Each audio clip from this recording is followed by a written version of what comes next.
ទស្សនៈមួយយ៉ាងដែលអ្នកគួរយល់ដឹងក្នុងជីវភាពរស់នៅប្រចាំថ្ងៃ1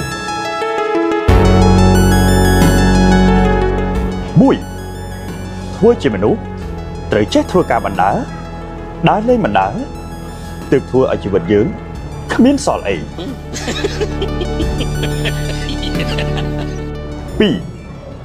ជីវិតយើងអ្វីត្បិតតែពេលខ្លះវាលំបាកបន្តិចមែនក៏ប៉ុន្តែក៏នៅមានពេលខ្លះវាវេទនាផងដែរ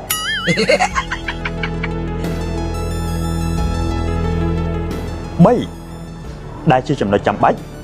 ដែលយើងត្រូវតែចងចាំស្ទះឡានមានន័យថាឡានច្រើនស្ទះការងារមានន័យថាការងារច្រើនតែបើលោកអ្នកស្ទះលុយកុំសង្ឃឹមថាអ្នកមានលុយច្រើនឲ្យសោះ Sorry ហើយទស្សនៈទាំង3នេះគឺជាអ្វីដែលខ្ញុំបានឆ្លងកាត់តែខ្ញុំឆ្លងកាត់មិនផុតសោះ